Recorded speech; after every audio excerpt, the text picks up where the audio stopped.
இன்று தம்பி விஜய் கட்சியின் முகவர்கள் வாக்குச்சாவடி முகவர்களின் மாநாடு நடைபெற்றது. அவர் களத்தில் இறங்கி வந்திருப்பது எனக்கு மகிழ்ச்சி. ஏனென்றால் காணொலியில் இருந்து கொண்டு ஒர்க் ஃப்ரம் ஹோமில் இல்லாமல் ஒர்க் ஃப்ரம் ஃபீல்டுக்கு வந்தது மகிழ்ச்சி. ஏனென்றால் ஒரு அரசியல் கட்சி களத்திற்கு வந்து மற்ற அரசியல் கட்சிகளை சந்திக்க வேண்டும். அந்த வகையில் ஒரு ஆரோக்கியமான போட்டி தமிழகத்தில் நிலவ வேண்டும். இன்னும் கடுமையாக அவர்கள் ஆளுகின்ற திராவிட முன்னேற்ற கழகத்தை எதிர்க்க வேண்டும். ஏனென்றால் அவர்கள் முதல் எதிரி அவர்களாகத்தான் இருக்க வேண்டும் என்பது எனது கோரிக்கை. தம்பி விஜய் கட்சிக்கு இன்னொரு வேண்டுகோள், இந்த நாட்டை பாரதிய ஜனதா கட்சி பலம் பொருந்திய கட்சியாக ஆண்டு கொண்டு இருக்கிறது. ஆனால் சம்பிரதாயத்துக்கு பாரதிய ஜனதா கட்சி எதிர்க்க வேண்டும் என்று நினைக்காமல் உங்கள் முழு எதிர்ப்பையும் திராவிட முன்னேற்ற கழக கூட்டணியிடம் காண்பிக்க வேண்டும் என்பது எனது கருத்து.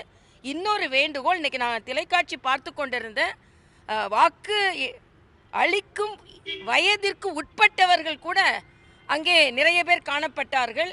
அதனால் குழந்தைகள் அணி என்பதை நீங்கள் விடுத்து அவர்களை அரசியலுக்குள் கொண்டு வரலாம். அவங்க படிக்க வேண்டும் என்று நீங்கள் கோரிக்கை வைக்க வேண்டும். தம்பி விஜய்க்கு இன்னைக்கு ஒரு கோரிக்கை வைக்கிறேன். துடிப்பாக இருக்க வேண்டும் இளைஞர்கள் என்பது எந்தவித மாற்று கருத்தும் இல்லை. ஆனால் படிப்பதை அவர்கள் விட்டுவிடக்கூடாது. உங்கள் பின்னால் தொண்டர்களாக இல்லாமல் ரசிகர்களாக வந்து அந்த படிப்பை விட்டுவிடக்கூடாது, வாசிப்பதை விட்டுவிடக்கூடாது என்ற நீங்கள் கருத்தை நீங்கள் பதிவு செய்ய வேண்டும் என்று